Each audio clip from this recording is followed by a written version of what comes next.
everybody, welcome to the Bridge on Natural Television. I'm Odile Nwadi, and today's topic is the contribution of diaspora in their home country and the host country. Today I have three guests. Could you please introduce yourself and tell us more, why are you in Turkey? My name is Valeria Giannotta, and actually I'm a lecturer and a yardımcı docent, as they say in Turkey, assistant professor in Turkish Aeronautical Association University here in Ankara. I've been in Turkey for 10 years, and this is the last stop. Actually, I came to Turkey the first time in 2009 for the fieldwork on my PhD.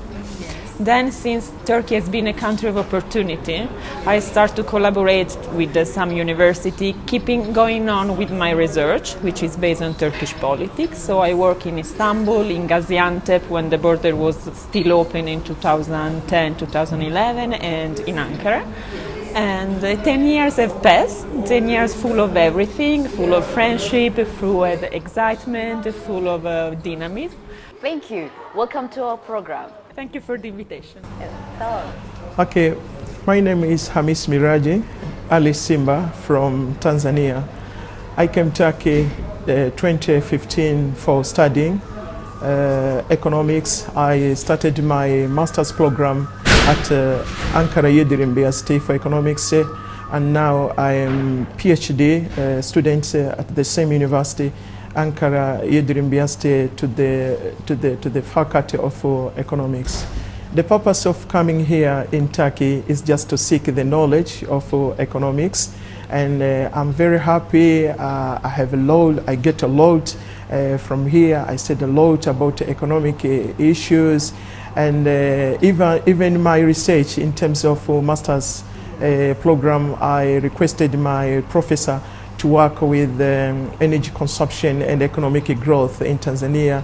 Frankly speaking, I learned a lot from my country, how the contribution of energy to the economic growth, and how about energy sources that could be found in Tanzania.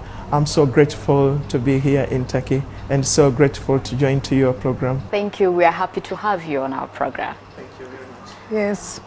I'm Ania Abul Hassan. I'm from Pakistan. I came to Turkey. Well, I didn't decide. It was a random selection for me to come in Turkey because two of my colleagues from Pakistan, they were coming here. That's why I chose Turkey. And the main purpose of coming here was actually master's program. Then after that, I have continued PhD. So I'm doing my PhD in English literature from Atlam University. Yes. Welcome to our program. Thank you for having us. As you can see, all our guests, they are in the education sector, I can say like that. So, Mrs. Hani, could you please tell us, what is education for you? Well, for me, education means self-discovery, Yes. self-development. So actually, like I wanted to get my education for different country in order to develop, because in here we can see different educational system, different culture, different nations. Through them we can learn a different educational environment. And I have studied different educational system. Educational system in Turkey and educational system is quite different. So from that I have learned and still I am learning. Yes.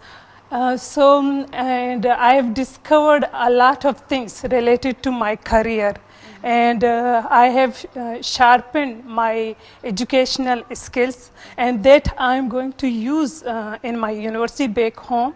So I want to apply whatever I have learned, advanced knowledge from my PhD. So I'm going to apply it in order, because we can compare this educational system and my country educational system, and I want to introduce them in my country. Yes. So you're welcome. Valeria, what does education mean to you? Well, as far as I understood, I'm the only one among these people who is on the other side of the table. Like, I'm the only one lecturing nowadays and delivering class. So education, I can see education from two different points of view. One point of view is a service that I provide to the students in the way that I always say I give you my hands.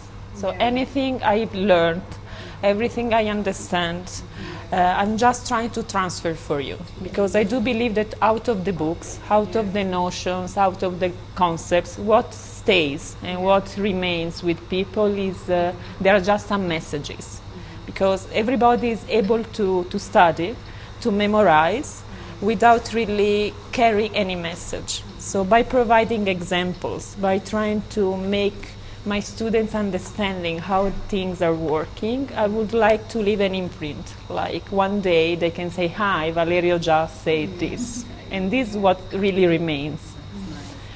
From the other side, education is life learning experience for me, because overall Turkey gave me the opportunity to teach in a multicultural environment. So from each of my students, I get some experience. I like to listen to them, trying to understand their background, their aspiration, and even it's a way, a tool to understand the psychology of the countries they are coming from. And overall, as a person like me, expert of Turkish politics, it's very necessary to understand the psychology of a country in order to write, in order to carry messages out, in order to disseminate knowledge.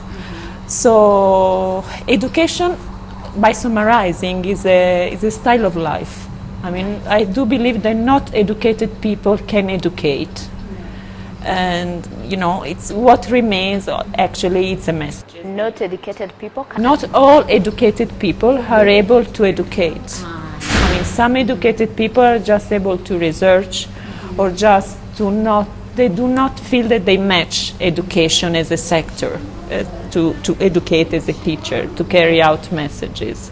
So it's a sort of lifestyle. Do you mean education is like a vocation? Education vocation? can be just a vocation. It's not a business. And I see some people that they are just applying for academic position because they believe, some of them, I'm not trying to generalize, that they can make money out of this. And according to me, the real richness is just the contact, daily contact with students in a young environment, and the real richness is the message that stays with you afterwards. Okay, thank you so much. And Hamis, education. What do you understand about education? Yeah, I'm from Tanzania, and I'm Turkey. I'm here in Turkey just to seek the knowledge, and generally, when you talk about education, you talk about how to seek the knowledge. I'm a student. I'm so appropriated with the economic issues because as Tanzania among the developing countries, so we need to find the knowledge so as to solve some economic problems that are related to my countries. Like always, economics is dealing with the economic systems. We have different types of systems. How can we decrease or diminish the unemployment gap between employment and unemployment people? So we need to diminish this unemployment gap. Why? Because we can create a self-employment to our people as among of the economic systems. Like, so when we have enough knowledge in economic systems, so we can create a lot of system in our countries whereby people can employ themselves. Like when we deal with the local market, for example, now we have this issue of a local market. So how our people can employ themselves and they can create money. Like the thing I see here, like when you come to Turkey, you can see a lot of restaurants are being services to the domestic hoods. So what if these systems could exist in my country, because it can create jobs to our people, because and also it can open opportunities to our farmers, and also people from streets can be employed themselves in this system. So this one is about a knowledge in terms of economic systems. And also we need to be strong in the monetary issue. issues related with the financial issues and related with the physical issues that are related with the economics, so as to compete from developing countries to middle income countries. But the good thing now, Tanzania, I'm so happy, under my president John Pombe Magufuli has made a very fantastic job and a tremendous, wonderful. Like we are near to be in the middle income countries from developing countries, according to the world establishment of economic system in the country. So for me, as I say, I can talk about the education. It's about knowledge and how our people could we facilitate these economic issues. Yeah, thank you so much. And we can say we know the meaning of education. We have different ideas of education according to the sector everyone is in. So our topic today is the contribution of diaspora. So Mr. Miraj, how can you, by using economics, you are studying economic and you have been using economic in the different sectors, how can you empower people around you? Yeah, well, indeed. You know, is diaspora here? First, there is an issue of technology. Yes. Technology here, because we get different technology from Tanzania and here in Turkey. So my contribution here is just first to learn different economic technology that exists, and then this kind of technology or system I could import to my country, so as in this way I can contribute something. Like I can say here, from economic perspectives here, I asked my professor, Assistant Professor Mehmed Fatih Ostek, about allow me to have my thesis about energy consumption and economic growth, and this will be my contribution in a literature review. So my professor, thank you very much, he agreed according to my willings. He said, yes, Miraji, let's go. So from this thesis I contribute a lot. First of all, as we know that energy is an engine of economic issues. If you have less consumption, if you have less energy, it means you cannot have huge investment. As my president John Pombe Magufuli, he emphasized about the industrialization sectors. So in order to have industrialization sectors, we need to have a strong energy consumption. And now in my thesis, I have seen here the contribution of energy in economic growth. For example, Tanzania now have in the Msimbati area at Mtwara region, southern part of Tanzania. This only part have about 47 trillion cubic feet to 55 trillion cubic feet for the natural gas. This is the only one part, but there are like more than 60 parts having natural energy, natural gas, that this once has been explored and extracted well, it can be utilized for our people and to increase the rate of energy consumption, and then we are going to have a strong energy. And right now my president is just making more effort at a refugee dam. We just constructed a refugee dam, and we are going to produce like 210 megawatts of electricity that will be added to the national grid. This is very fantastic job, because we are going to have a strong energy in terms of industrialization. And this slogan or concept of industries from the president of John Pombe Magufuli will be well established. So what is my contribution here? My contribution, first of all, without having the strong energy, we cannot have a strong economy. So things is related to each other, energy consumption and economic growth. So this is my contribution.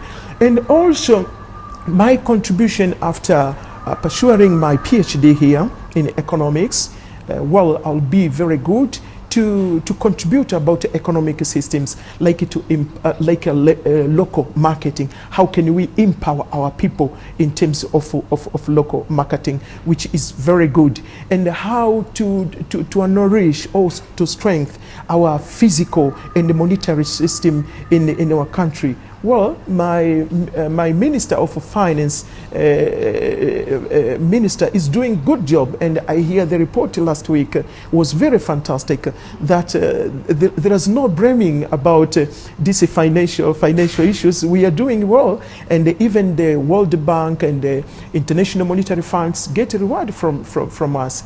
But when I come back, I have to add my effort from what I have and what I get from here, Turkey, in terms of economics perspective. And the other thing here, how could we reduce this unemployment rate by creating private sectors to make very strong, and our local people to establish their local market, as well as it tend to reduce unemployment rate, because this is a very big problem worldwide. I cannot say this is the problem for Tanzanian side. No, it's about the worldwide. So as the worldwide announced, the one thing to reduce unemployment get is just to create jobs. And how to create job is to strengthen the private sector, to have privatizations, and this working independently so as they can contribute to the economic growth. So I'm working with it. And I'm sure when I go back, and not all I go back, even now when I get time, I go back and contribute something to my country. Have you ever, did you do anything for contribution to your country, or here in Turkey, is there anything you have done? Yeah, there is a lot. There is a lot we did here from Turkey. First of all, to open opportunities, country to country. Like now, we see we have a lot of brothers and sisters from Turkey are doing their business in Tanzania. For example, we have this Yap Marquez, is doing construction of SGR in Tanzania. They are doing good job. You understand? So it's some kind of the investment or some kind of opportunity that they grab. And also another thing. Also, I'm from Tanzania. I'm economic director of Tanzania Chambers of Commerce, Tanzanian Chamber of Commerce, Industry and Agriculture. So my job is how to create economic opportunities between Turkey and Tanzania. The other thing here, right now I'm doing my research which are related with the financial development institutions and the economic growth for developing countries, which are related in terms of knowledge-wise. So we still doing a lot of things. I cannot end up, but I think we do a lot of contribution to between these countries in terms of economic-wise. Mrs. Honey, so how, as a diaspora, how can you contribute by empowering people around you in your country or here? Could you tell us? Well, I think we can contribute within our discipline, as far as I am concerned. So as I belong to university, educational department, so I'm going to contribute through my education or through my post or position at my university. Let me tell you that in Pakistan, in our English department, we don't have PhD and master's program. So first of all, that is my main object, main aim, to open an English master's or PhD program in order to extend it. So in order to extend PhD programs in Pakistan, especially in Turbat, which is from Balochistan, and there. And next thing, we don't have research institution. So we are going to open, still we are working on that thing. So we are going to open research institution, as we don't have right now a research institution. So through research institution, we are going to conduct different researches regarding English literature. As in our area, it is an initial point because we don't have other universities. In our university, University of Turbat, it is not that much whole. It has been only 9 years. So we are working on English literature especially. So my main focus, I just want to tell you, is English literature. After that, my another aim is opening a literary society in my area, English Literary Society. So I think as far as for me, if you want to empower someone, or if you want to empower your people, you should write. So I want to write. Through my writing, I want to empower my people. I can give you examples. In the world, there are different writers. They have written works and they have been very influential. For example, there is one feminist writer whose name is Mary Wollstonecraft. So she wrote a book, A Vindication to Right of Women. So through that book, she argued regarding female education, that they should be given equal educational system. So there are different writers you can find in English literature that they have written novels, they have written books regarding feminist or different issues related to their society. So through my writing, I want to show the weaknesses we have. Actually, I want to say that I want to bring reformation through my writing by creating literary society, bringing different writers, because we have talented writers, but they don't have platforms. So we should give them platform in order to, so that they can bring out their talent. So I want to create a literary society. I want to write, and I am writing.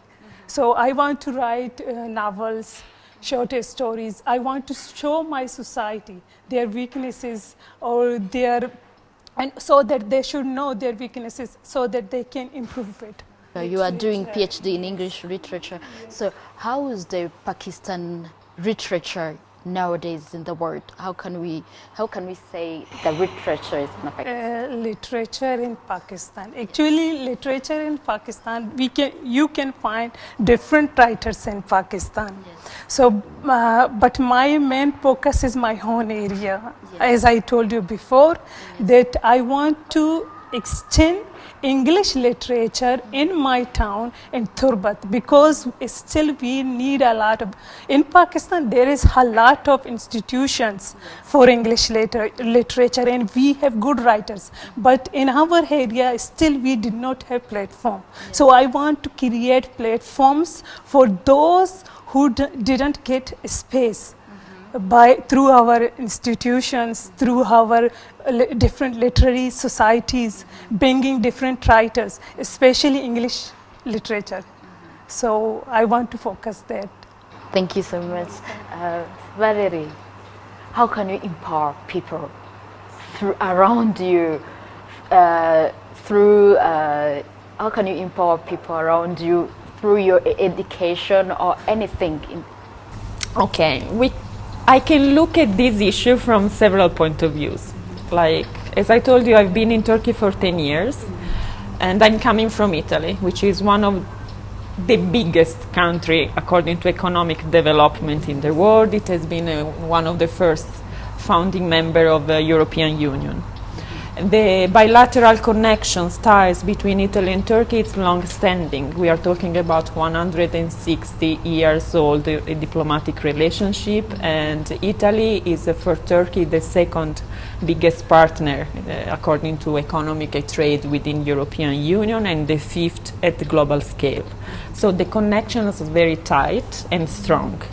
But unfortunately, there is a problem of misunderstanding Turkey from an Italian point of view. Yes. This is due to the media, this is due to the perception of common people, and to the lack of information about the country. Some of the people, they might believe that Turkey is an Arab country, underdeveloped, unstable country. There are a lot of bias and prejudice toward the Turkish government and its own people as well. So As a researcher and an expert on Turkish politics, through the writings, as you mentioned before, I'm trying to fulfill the gap. I'm trying to carry the right message, the right perception of Turkey out of any bias, out of any prejudice. This from Turkey towards Italy. And as I'm teaching and working in Turkey and I'm coming from a different education system, I try to empower my students to think out of the box. So to develop an original point of view at looking at the issue out of any notion, out of the book. So this is my way of empowering people. The last question here. Could you consider yourself as a bridge? Definitely yes, not just because of myself, but as because I've been acknowledged as a bridge for the Italian diplomacy in Turkey. Like the Italian presidency in 2017 gave me an award just for my activity in support of the Italian diplomacy in Turkey, because they recognize this effort in fulfilling the knowledge gap about Turkey. We are having Miraj was telling us about, are you the bridge? Do you consider yourself as a bridge? Yes, I consider myself as a bridge to open the opportunities that are available between Turkey and Tanzania. And as you can see, these two countries have different in terms of technology. Turkey, they are more in technology compared to Tanzania. So we need bilateral here. How could Tanzania get benefit from the technology that they have in Tanzania? And this is the meaning of the bridge. But also there is a lot of project that it can be done by Turkish brothers and sisters in Tanzania. So if it is possible, if we have a joint venture between them, and also it is very important. And also being here is from Tanzania in Turkey, we have a lot of things that we can have, like to express our economic traditional economic culture in terms of tourism and what are the opportunities that they could have in Tanzania. For example, last week we have seen Turkish brothers, now they climb Mount Kilimanjaro. Was very fantastic because it is the second mountain in the world after Himalaya, something like that one. So now we see here it's open up about the tourism issues. Now we see Turkish brothers and sisters, and now they came to Tanzania to climb Mount Kilimanjaro. And not only for that, also they have some social volunteerism services that have been conducted in Tanzania. Just go to the orphans and get together with them. It's something very good. And also we have received now currently a lot of tourists from Turkey. They came to Tanzania, like they visited to National Park of Kilimanjaro, Ngorongoro Manyara, Serengeti, Ruaha National Park, which is very current national parks. And the number of lions that are found in Ruaha is the first among the national parks in the world. This is very fantastic national park. So I can act as a bridge to express my traditional and culture from Tanzania to Turkey. And also we need Turkish brothers and sisters, and not Turkish, even then Italian. Yes. Yes, and Pakistan also, and even Rwanda, although you are my neighbor, yes, to visit and to come to Tanzania. It's not focusing only for Turkish country only, but we normally focus all worldwide to come and to see Tanzania. Like we have Zanzibar. This is a beautiful island, have a good, fantastic weather. When you go to Zanzibar, and we receive a lot of tourists from different countries. They come, even my professor here, yes, she came in Zanzibar to see how the beauty of Zanzibar it is. So it's something like that. We can act as a bridge between as a diaspora between foreign countries and my motherland countries. Nice. Honey, do you consider yourself as a bridge? Well, I think I can be a bridge between my culture, especially through literature. Yes. Okay, as I told you, I belong to literature. So literature, let me tell you one thing, shows the society. Through literature, we show how people behave and what is the specific society is like. So I can be a bridge through literature. How? By translating, like in Turkish. In Turkish literature, we can find different, and there is good writers like Elif Shafak, Orhan Pamuk, Ahmad Humud. So they are very good writers. So I want to translate Turkish books into Baluchi language, because in my language, in my mother tongue is, let me tell you, in Pakistan we speak more than 10 languages, and Baluchi is one of the main languages. So I think we lack that thing, that we did not translate. We need to translate English books. Even I belong to English literature and Turkish literature. I want to introduce Turkish literature and English literature in Baluchi literature. So I'm working on that thing. So here I'm connecting I'm bringing two literature to Baluchi literature, and then I want to bring Baluchi literature and Turkish literature. And there is another thing, let me tell you that in my area they have no idea about Turkey, especially as far as tourism is concerned. I want to promote that thing.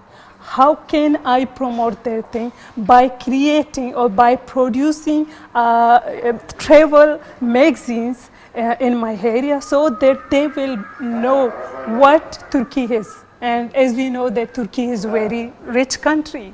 As far as politics is concerned, culture is concerned, education is concerned, so Turkey is very rich. So through my travel writing, I want to show important places, important food stuff in Turkey. So I'm working on that thing, that I'm going to create a travel magazine. As far as I know that even in Pakistan, there is less travel magazine. So I want to promote Turkish tourism in my area. Yes. So do you think the language there will not be language barrier? There will be, of course, a language barrier, but there are books I can find, Turkish books I can find in English. So I can use them and translate them, and there are Turkish writers, they can speak through them by using Turkish writers, intellectuals, and through my embassies, I want to translate Turkish books and even English literature, I told you. So I want to translate those books in order to show Turkish society and English society as well. So I want to promote these things. Yes. Thank you so much. Let me thank you, all my guests. Hani Abu Hassan, yes. Thank you for joining us. Thank you for having us. Yes.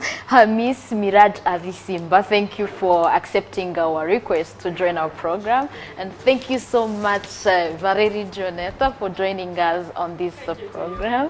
And as you can see, our program reached to the end.